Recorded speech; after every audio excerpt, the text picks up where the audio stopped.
G'day legends, I hope you're all fantastic. We're taking a look at the Mooer P800 today. This is essentially an upgraded pro-level version of their S800 guitar that I've previously looked at on the channel. You've got the same built-in GTRS modeling system here that connects via Bluetooth to an app so you can do all your tweaking. You can also connect a USB-C cable to this and use it for on-the-go recording, but this is a much more premium instrument than the guitar that I previously checked out. You've got upgraded features like a Wilkinson 2-point trem on there.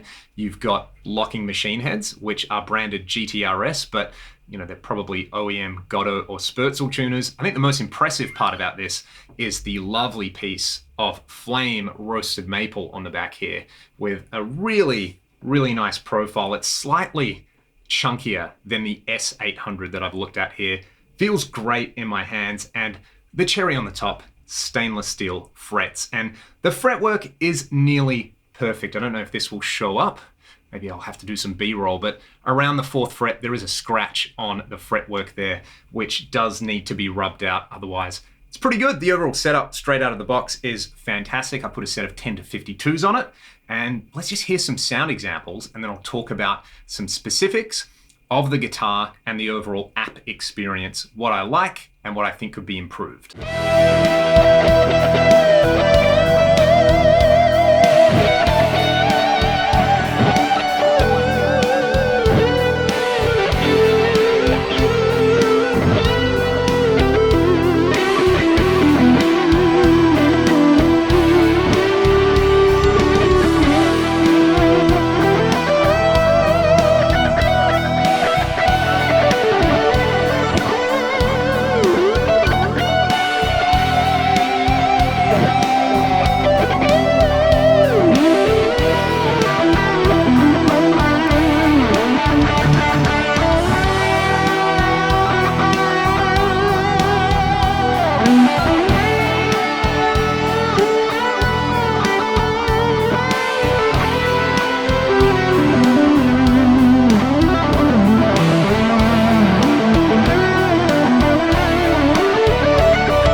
Let you hear 4 tones that I've set up using the GTRS app. I'm just going to flick through them with the button here. You can turn this up to actually turn the built-in effects and modeling on, and then adjust the volume. Then when you press the button in, it will cycle through your first bank of sounds. So I'm pretty sure this is just factory preset number 1.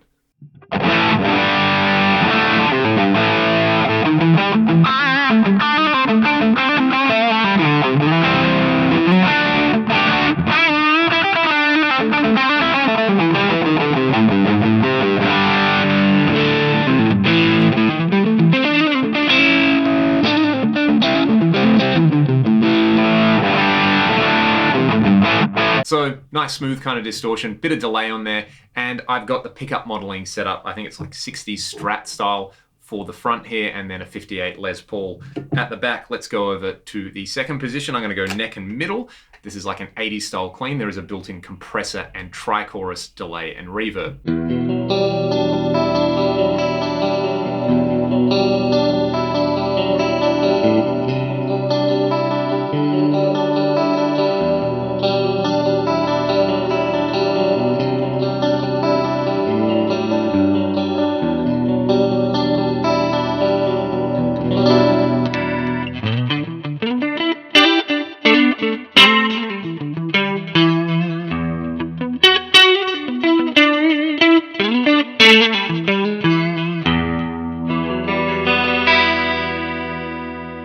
Now you would have noticed the gap in switching between certain pickup positions. I really noticed it between the neck and middle, but going from like the neck to the bridge, there's no gap. So I did note that on my other GTRS video, and it's something that I would like to see addressed if it's possible in a future update with the software. I will talk a little bit more about the software at the end of the video and some improvements that I would personally like to see there. Anyway, next patch, this is more of like a smoother, greasier lead thing, delay, reverb, boost. I think I'm using a Plexi style amp on there.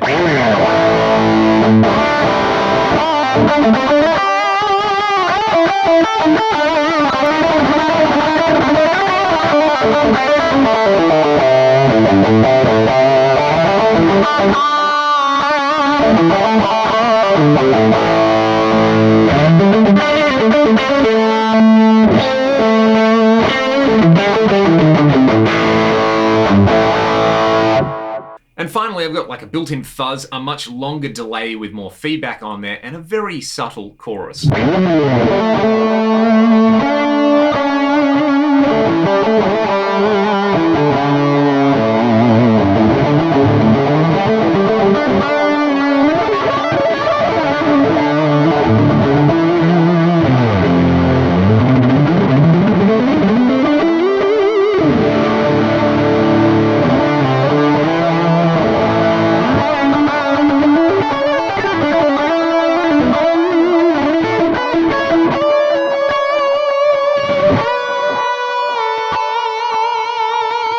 I really like this EJ lead preset. It's just a factory thing. Slightly lower gain. I'll play around with the volume control in here as well and let you hear whether it cleans up with the volume control.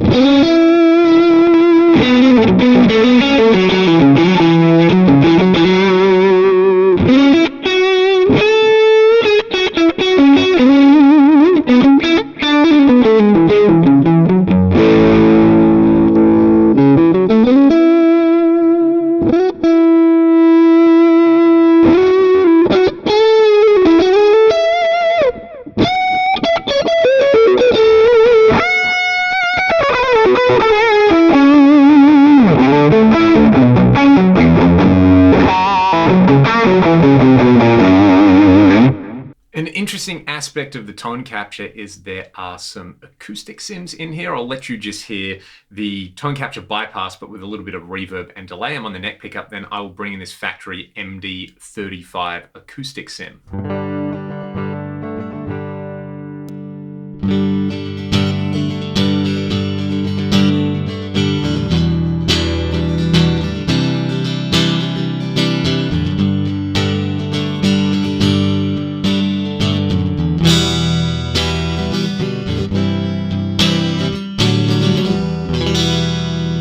I did a look at the app on my last GTRS video, but it is something that I want to talk about, especially given the quality of this instrument.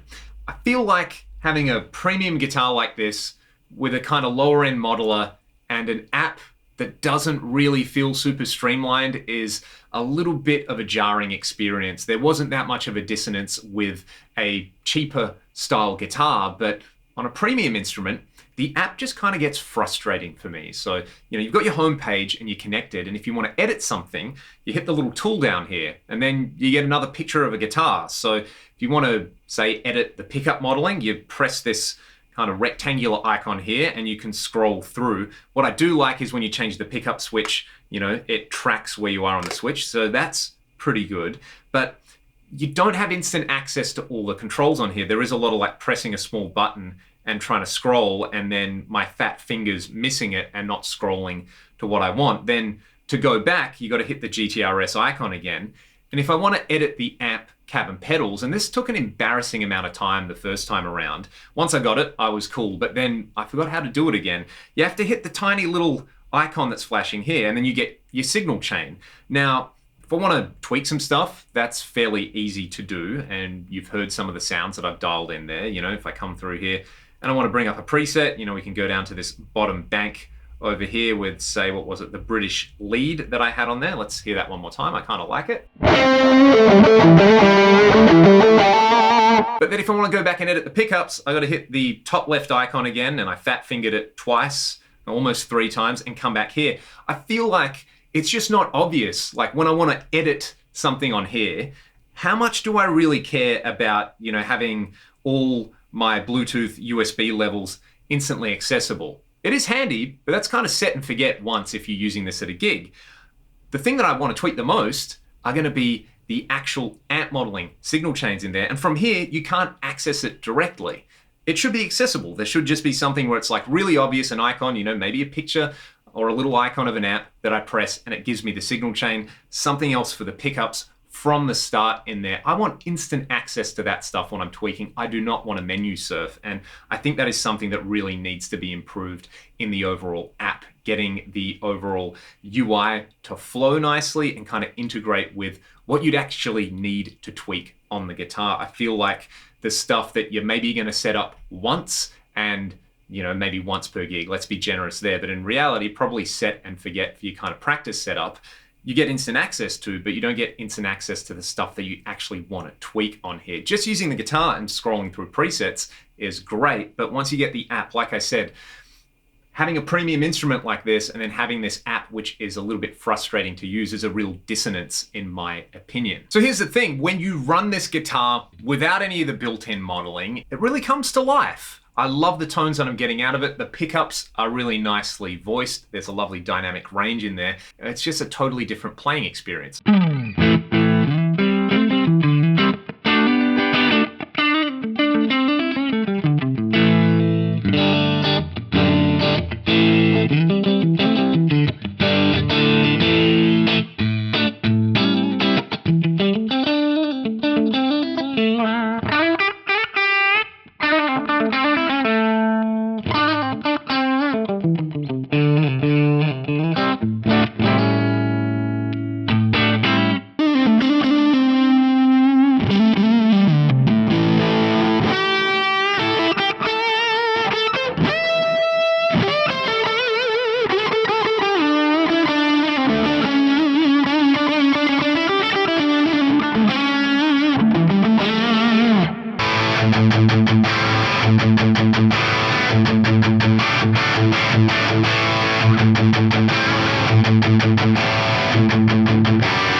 So ultimately, my biggest criticism with the P800 comes down to a value proposition. I think the lower priced S800, which is priced at a similar point as a lot of other guitars, which are just guitars. They don't have the built-in GTRS modeling system and app to go with them. And in some cases, they are not as well put together or set up as the S800. That really benefits from having the built-in GTRS modeling system, and it feels like that adds value to the overall proposition. I think taking a really premium feeling instrument and putting like an okay, cheaper modeler into it doesn't really add any value. In fact, I kind of feel like it detracts from the overall experience. If this was just the guitar, you didn't have this whole modeling system in here, it's a really well put together instrument. I like the way it sounds. I really like the way it plays. I like the way it looks. It is a solid piece of kit and it is priced really well. Having that kind of cheaper modeler in there, realistically, I wouldn't use any of those tones in a serious context. It would just be for practicing. But if I wanted something kind of cheaper to knock around and travel with or go busking with or do gigs where, I kind of don't care if the guitar gets trashed, well, this isn't the sort of guitar that I would want trash, again, because it's a premium instrument. So absolutely no knock on the instrument. I think it's just a kind of strange marriage between a really nice guitar and something which isn't going to appeal to every single player out there. I think the S800 is definitely the better value proposition out there, but this is definitely the better instrument. Anyway, let me know your thoughts in the comment section below. That's just kind of my honest reaction to spending a few weeks with this and comparing it side by side. Like I said, I really like the guitar. I'm going to play it a whole bunch more. And in fact, I might do some mods to it. I might change the pickups and I might do a few other things on here. I definitely do have to polish out that fret on there. Let me know if you've got any suggestions for what you would like me to do with this particular instrument. And if you want to support what I do here on the channel, there are some links in the video description to do that. Again, thank you to Mooer for sending me this guitar to try and letting me share my experience with it. I hope you all have a fantastic day, and I'll see you next time. Cheers.